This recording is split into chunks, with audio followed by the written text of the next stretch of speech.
हम लोग श्रीमद् भगवद गीता के 14वें अध्याय के पुनरावलोकन को देख रहे हैं और इसको शुरू करते हैं। देखिए, 13वें अध्याय में बात हुई थी कि गुणों से मुक्त, गुणों का संग करने से व्यक्ति इस जगत में बार बार जन्म लेता है। और ये भी बात हुई थी कि गुणों से मुक्त होकर के व्यक्ति वापस भगवान के पास चला जाता है। तो इस अध्याय में ये सब बातें आएंगी कि गुणों का संग व्यक्ति कैसे करता है और गुणों से व्यक्ति कैसे मुक्त होता है।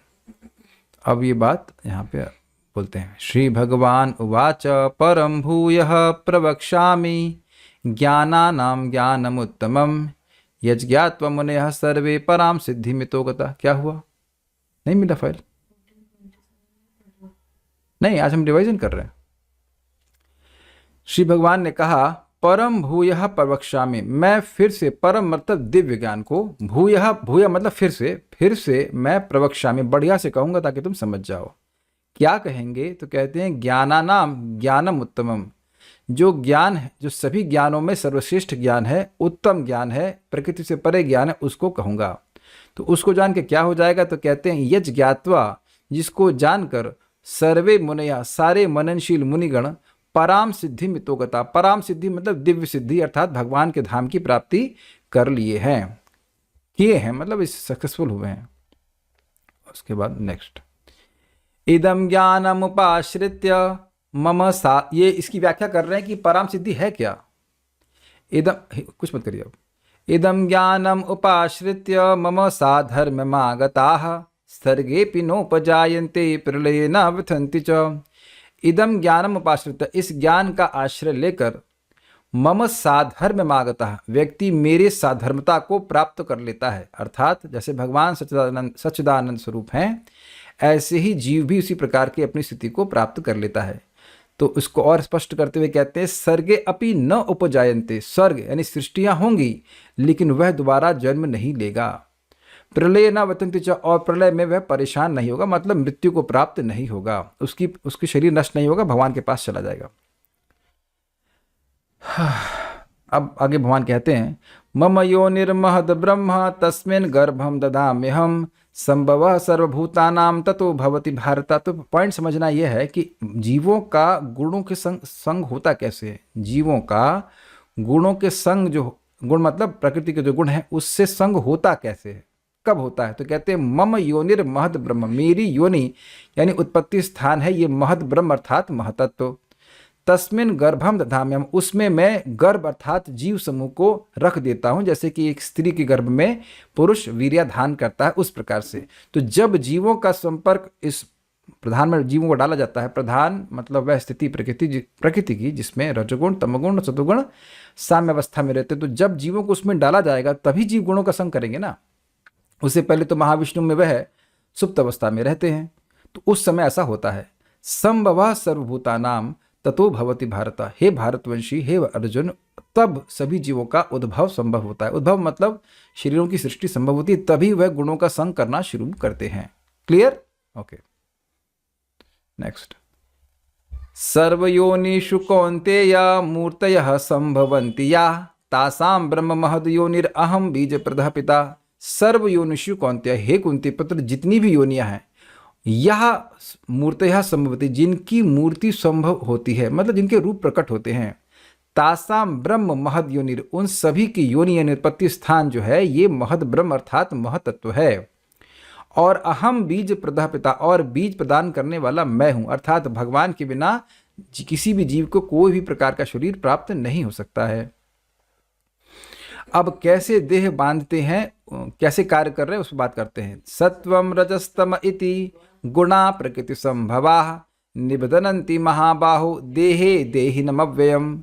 कहते हैं सत्वम सत्वगुण, रजगुण और तम इति इस प्रकार प्रकृति गुणा संभवा, प्रकृति के गुण होते हैं जिसके द्वारा हे महाबाहु अर्जुन, निबदनंजी नितराम बदनंती, बहुत अच्छे से बांध दिए जाते हैं। कौन बांध दिए जाते हैं? तो कहते हैं देहे देहिनम, देह में देही बांध दी जाते हैं। तो वह देही कैसे? अव्ययम। यद्यपि हम सभी लोग अपरिवर्तनशील हैं, अविनाशी हैं, फिर भी हमको गुण बांध देते हैं इस देह से, अर्थात इस देह में आसक्त कर देते हैं रहने के लिए। ठीक है, नेक्स्ट। अगर बहुत तेज जा रहा हूं तो बताइएगा। Okay, I will slow down. प्रश्न है कि हाँ, मैं रिकॉर्ड कर रहा हूं, घबराइए मत। प्रश्न ये है कि अब गुण बांधते कैसे हैं। तो कह रहे तत्र, तत्र में मतलब उन तीनों गुणों में, सत्वम, तत्र सत्वम निर्मलत्वात् प्रकाशकम अनामयम सुख संगे न बधनाति ज्ञान संगे न चानग। हे अनग, हे पाप रहित अर्जुन, तत्र सत्वम उन तीनों में सत्व, निर्मलत्वात् निर्मलता के गुण के कारण, प्रकाशकम अनामयम प्रकाशक होता है यानी ज्ञान प्रदान करने वाला होता है, और अनामयम मतलब दुख को दूर करने वाला होता है, मतलब बीमारियां नहीं होती हैं। इस कारण से सुख संघे न बधनाती, यह सुख के आसक्ति से व्यक्ति को बांधता है कि मैं तो सुखी हूं, मैं तो स्वस्थ हूं, मैं तो संतुष्ट हूं। इस प्रकार से कहां हूं संतुष्ट? इसी जगत में, इसी देह में। और ज्ञान संगे न, ज्ञान की आसक्ति से व्यक्ति को बांध देता है। तो सत्वगुण इस प्रकार से जीव को बांधता है।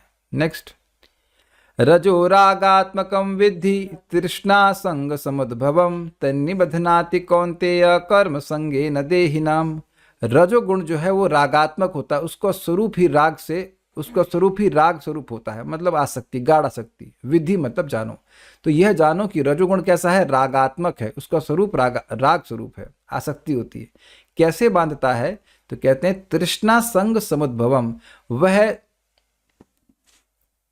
तृष्णा मतलब विषय को भोगने की लालसा, उसकी आसक्ति से सम्यक रूप से प्रकट होता है और व्यक्ति को इसे बांधता है। तन निबध्नाति कौन्तेय, और इस कारण से उसी तृष्णा से ये बांधता है कौन्तेय अर्थात कुंती पुत्र, कर्म संगी न देही नाम, देही को, जो देह को धारण करने वाला है, उसको कर्म से बांधता है।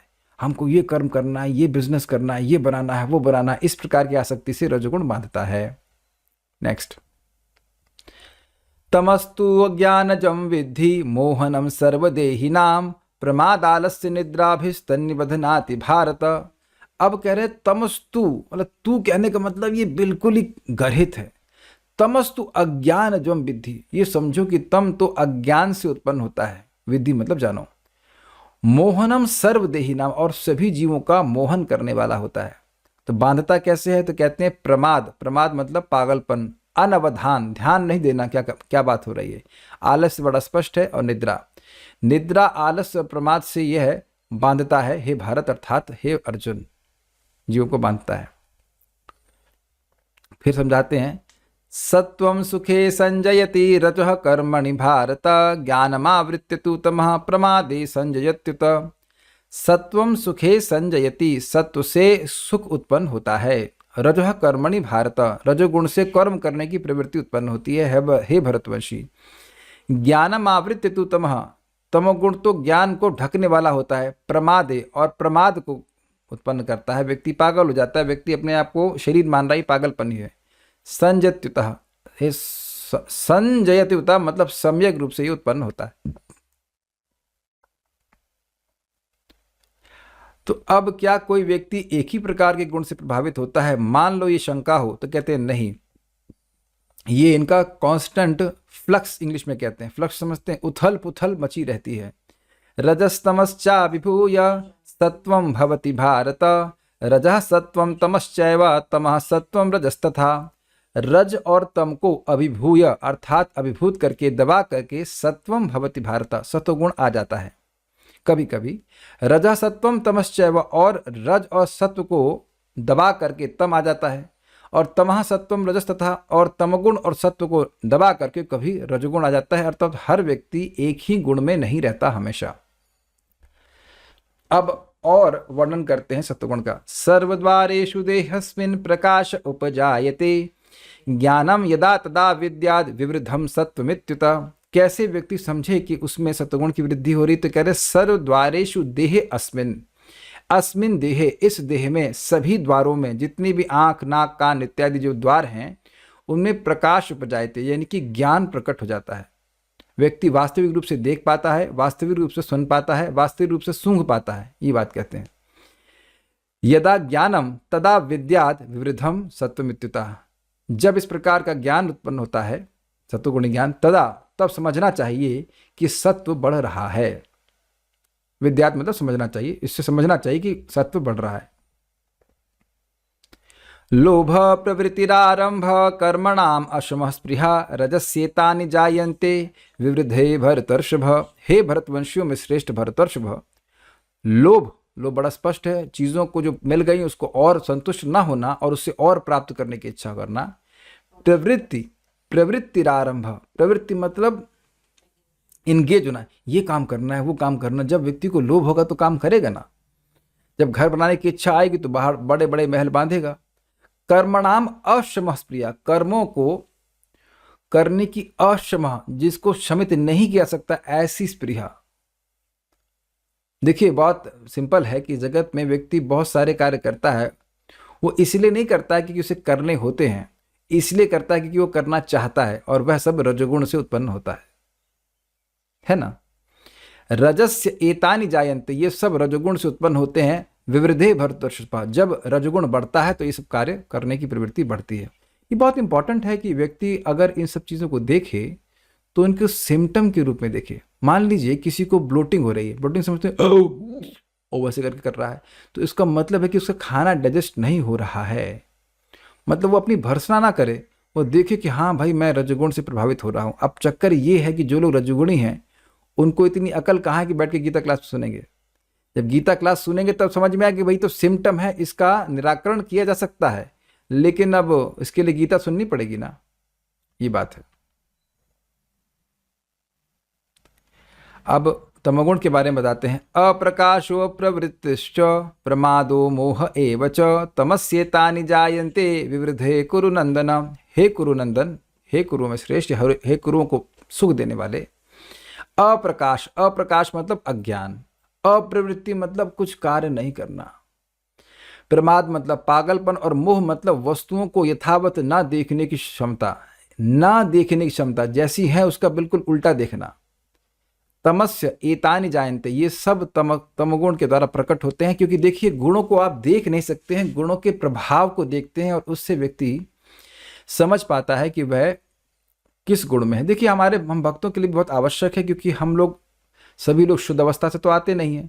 तो जैसे जैसे आप जब भक्ति कर रहे हैं, जब कर रहे हैं, कथा सुन रहे हैं, तो धीरे धीरे करके आप देख रहे हैं कि इन गुणों का प्रभाव हमारे चित्त से कम हो रहा है। तो गुणों का प्रभाव जब मालूम होगा तो उससे समझ में आएगा कि अभी हाँ हमारा जो प्रोसेस है वो काम कर रहा है और भक्ति में हमारी श्रद्धा बनी रहेगी।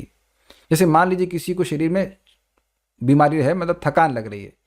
अब उसको ये समझ में आ रहा है ना कि थकान लग रही है, तो अब वो जब नहीं, मान लीजिए कोई दवा खा रहा है, तो अब वह धीरे धीरे करके वह देख रहा है कि उसकी थकान कम हो रही है। तो थकने के सिम्टम और नहीं थकने के सिम्टम दोनों पता होंगे, तब उसका दवाई पे विश्वास हो जाएगा। सिंपल सी बात है। तो इसलिए आवश्यक है कि इन गुणों को हम समझें, गुणों के प्रभाव को समझें और देखें कैसे भगवान की कथा, भगवान का नाम जब हमको इन गुणों से मुक्त होने में हेल्प कर रहा है। Is it not? तो आपका विश्वास भगवान की भक्ति पर अपने आप होता चला जाएगा। और नहीं तो ये लगेगा कि अरे पता नहीं काम कर रहा है कि नहीं कर रहा है, तो फिर व्यक्ति भक्ति में थोड़ा सा स्थिर नहीं हो पाता है। तो ये सब तमोगुण के बढ़ने के कारण होते हैं। नेक्स्ट, अच्छा ये बड़ा इंटरेस्टिंग है। अब यहां बता रहे हैं कि सत्वगुण में व्यक्ति जब बढ़ता है, किसी के चित्त में सत्वगुण बढ़ता है और ऐसी अवस्था में वो शरीर छोड़ता है, तो उसको गति क्या प्राप्त होगी? ऐसा नहीं कि सभी लोग मर रहे हैं तो एक ही स्थान पर जा रहे हैं। यदा सत्वे प्रवृद्धे तु प्रलयम याति देहभृत तदोत्तम विदाम लोकान अमलान प्रतिपद्यते। यदा सत्वे प्रवृद्धेतु, जब सतुगुण प्रकृष्ट रूप से वर्धित होता है, मतलब किसी के चित्त में सतुगुण बढ़ा हुआ है, और ऐसे में प्रलयम याति देहभृत, ऐसे समय में देह को धारण करने वाला प्रलय को प्राप्त होता है, अर्थात प्रलय मतलब शरीर छोड़ता है। तद उत्तम विदाम लोकान, तो वह उत्तम लोकों को प्राप्त होता है। ऊपर के जितने भी लोक हैं स्वर्ग के ऊपर उतने, अमलान प्रतिपद्यते, जो अमल लोगों को प्राप्त होते हैं, जिनके चित्त में रजोगुण और तमोगुण रूपी मल नहीं है, ऐसे लोगों को प्राप्त होता है। रजोगुणी लोगों को क्या होता है? तो कहते हैं रजसी प्रलयम गत्वा कर्म संगीषु जायते तथा प्रलीनस्तमसी मूढ़ योनिषु जायते। रजसी प्रलयम गत्वा, अगर रजोगुण में व्यक्ति प्रलय को प्राप्त होता है अर्थात शरीर छोड़ता है, तो कर्म संगीषु जायते, जो लोग इस जगत में बहुत महान बनना चाहते हैं उन लोगों के जीवन मध्य वह प्रकट होता है अर्थात मनुष्यों में वह जन्म लेता है।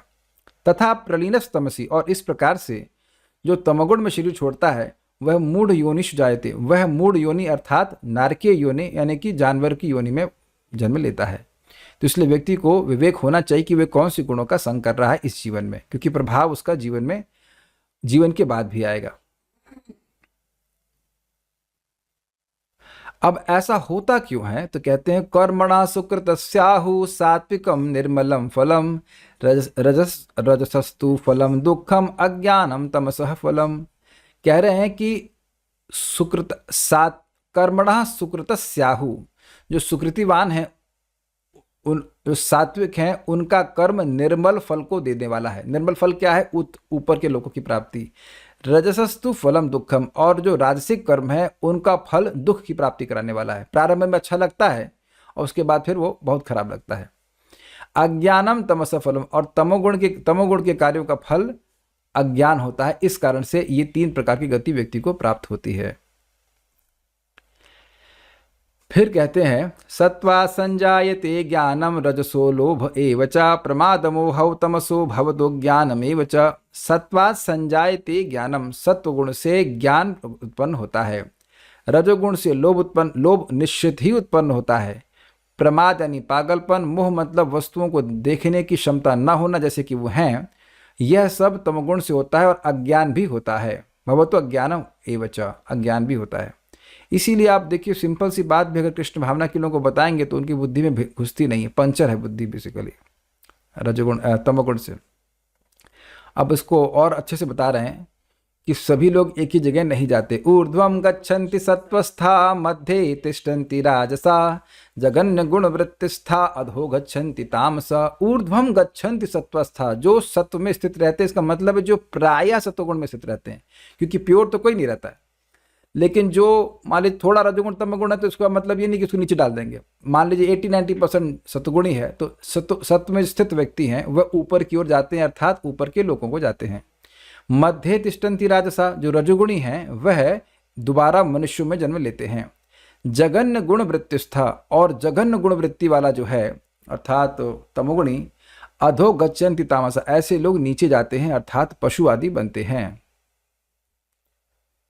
अब यहां भगवान बता रहे हैं कि कौन व्यक्ति गुणों के पार है। गुणों के पार कब माना जाएगा, तो कहते हैं नान्यम गुणेभ्य कर्तारम यदा दृष्टानुपश्यति गुणेभ्यश्च परम वेत्ति मद्भावम सोधिगच्छति। न अन्यम मतलब अन्य कोई नहीं।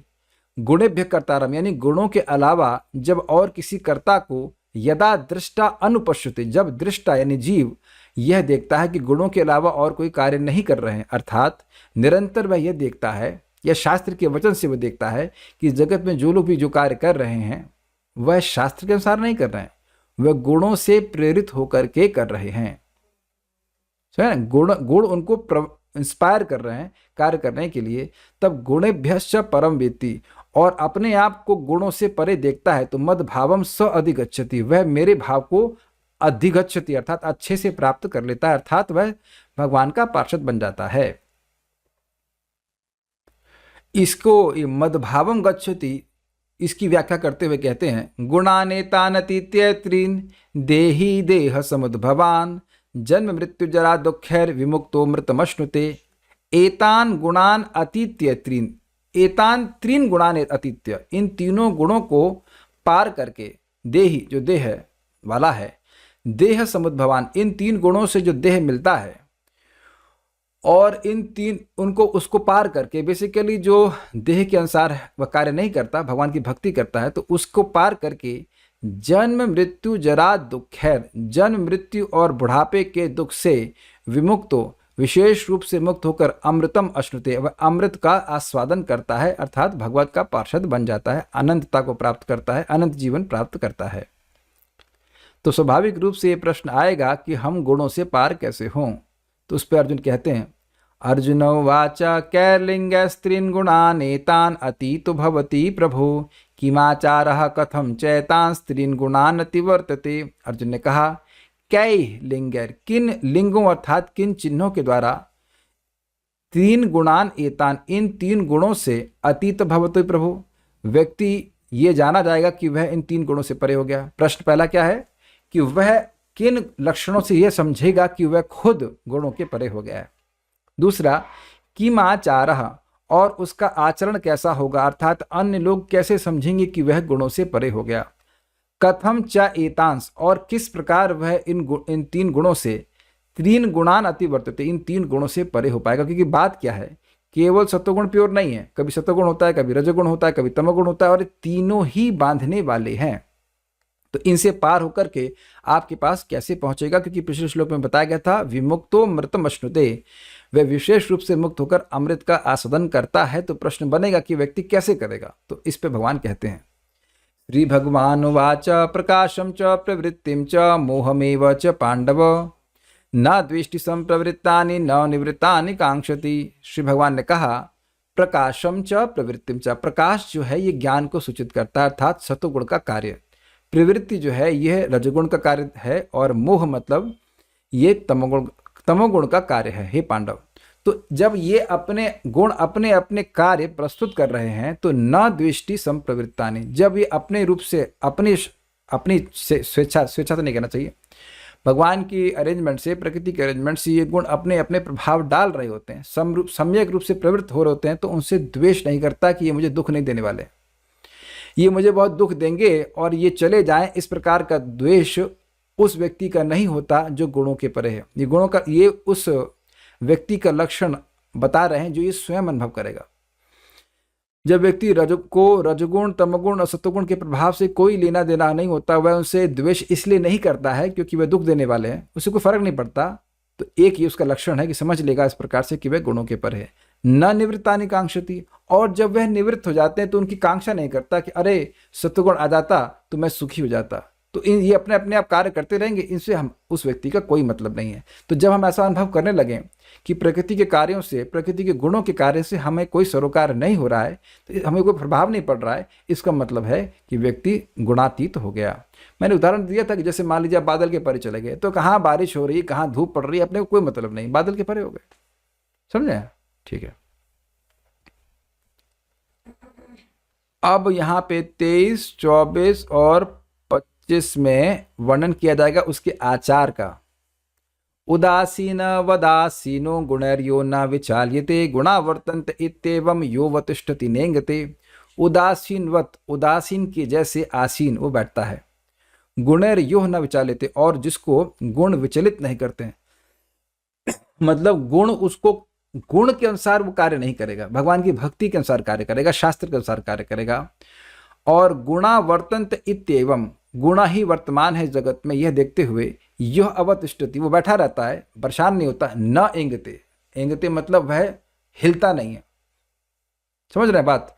बैठा हुआ है और हिलता नहीं। बैठा हुआ का मतलब भगवान की भक्ति कर रहा है और भक्ति करने से वह विचलित नहीं होता, तो ये उसका आचरण है, पहला आचरण। दूसरा, सम दुख सुख स्वस्थ समलोष्टाश्म कांचन तुल्य प्रिया प्रियो धीरस तुल्य निंदात्म संस्तुति। दुख सुख में वह सम रहता है, स्वस्थ मतलब अपने स्वरूप में स्थित रहता है, कृष्ण के सेवक के रूप में। समलोष्टाश्म कांचना, लोष्ट मतलब मिट्टी, अश्म मतलब पत्थर, और कांचन मतलब सोना, इन सभी को वह बराबर मानता है। तुल्य प्रिया प्रियो धीरस तुल्य निंदात्म संस्तुति, वह अप्रिय और प्रिय में तुल्य मतलब बराबर रहता है, ये अच्छा हुआ ये बुरा हुआ उसमें वह समान रहता है। और धीर, इसलिए धीर रहता है, अर्थात बुद्धि को धर्म में ईर्यते चलाने में बहुत तेज रहता है, इंद्रिय को सीमित करने में समर्थ रहता है। तुल्य निंदा तो संस्तुति, वह निंदा और संस्तुति में बराबर रहता है, क्योंकि इससे वो समझता है कि उससे उसका कोई मतलब ही नहीं। देखिए, जब मैं बोल रहा हूँ समझता है, इसका मतलब है कि समझती है, दोनों ही है। ओके, तो अगर ये गुण आप देखें किसी में व्यक्ति को, उसको फर्क नहीं पड़ता कि कौन व्यक्ति निंदा कर रहा है कौन स्तुति कर रहा है, तो समझ देना चाहिए कि वह गुणों के परे है। बेसिकली देखिए, भगवान की भक्ति कर रहे हैं तो कोई ना कोई व्यक्ति कोई निंदा करेगा, स्तुति करेगा, इसकी वजह से अगर व्यक्ति भक्ति में विक्षेप करने लगे कि अब हम पहले स्तुति सुन लें उसके बाद जब करेंगे भक्ति करेंगे, तब फिर वो गड़बड़ हो जाएगा। नहीं, लाइक दैट।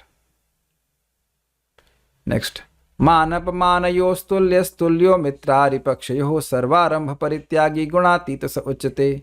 मान अपमान में जो तुल्य रहता है, और तुल्यो मित्रारिपक्षयो, मित्र और अरिपक्ष में, शत्रु में वह तुल्य रहता है, मतलब बराबर रहता है। सर्वारंभ परित्यागी, शरीर को चलाने के अलावा और सारे जो कर्म है उनके आरंभ को भी त्याग देता है कि इससे हमारा होना ही नहीं कोई फायदा। तो गुणातीत से उच्चते, ऐसे व्यक्ति को गुणातीत कहा जाता है। अब यहाँ भगवान बता रहे हैं कि गुणों से पार कैसे व्यक्ति जा सकता है। माम च यो व्यभिचारेण भक्ति योगे न सेवते सगुणान समतीत्येतान ब्रह्म भूयाय कल्पते। और जो मामचा, और अर्थ नहीं है, मामचा मतलब जो मेरी ही, यह जो मेरी ही, यह मामच जो व्यक्ति मेरी ही अव्यभिचारी भाव से भक्ति योग के द्वारा सेवा करता है। अव्यभिचारी मतलब ये नहीं कि कृष्ण आज कृष्ण की कर रहे हैं, कल दुर्गा जी की, फिर परसों शिव जी की और उसके गणेश जी की, ऐसे नहीं, कृष्ण की ही सेवा करता है और अव्यभिचारी भाव से सेवा करता है। तो सगुणान समति त्यतान, ऐसा व्यक्ति इन सभी गुणों को सम्यक रूप से पार करके ब्रह्म भूयाय कल्पते, अर्थात ब्रह्म का अनुभव करने में, भगवान का अनुभव करने में समर्थ हो जाता है। ऐसा क्यों होता है? तो कहते हैं ब्रह्मणो ही प्रतिष्ठा हम अमृतस्याव्ययस्य च शाश्वतस्य च धर्मस्य सुखस्य एकांतिकस्य च। कोई पूछे कि भाई आपकी ही सेवा करके व्यक्ति ब्रह्म का अनुभव करने में क्यों समर्थ हो जाता है? तो कहते हैं ब्रह्मणो ही प्रतिष्ठा हम, क्योंकि मैं ही मतलब क्योंकि मैं ही ब्रह्म की प्रतिष्ठा हूँ। अब इसका मतलब क्या है? प्रतिष्ठा का मतलब होता है आश्रय। मैं ही जीव का आश्रय हूँ। कैसा जीव? अमृतस्य, जो अमृत है। अव्यय मतलब अविनाशी है। शाश्वत धर्म है भगवान की भक्ति, उसके आश्रय भी भगवान है। और सुखस्य एकांतिकस्य च, और जो एकांतिक सुख का आश्रय है वह भी भगवान ही है। इसलिए भगवान की भक्ति करके ही व्यक्ति गुणों को पार होता है, और भगवान की भक्ति करके ही वह ब्रह्म का अनुभव करने का सामर्थ्य प्राप्त कर पाता है। ओम तत्सदिति श्रीमद्भगवद्गीतासु उपनिषत्सु ब्रह्म विद्यायां योग शास्त्रे श्रीकृष्णार्जुन संवादे गुणत्रय विभाग योगो नाम चतुर्दशोऽध्याय। हरे कृष्णा कृष्ण कृष्ण हरे हरे, हरे राम राम राम हरे हरे। बहुत बहुत धन्यवाद। So will stop here now.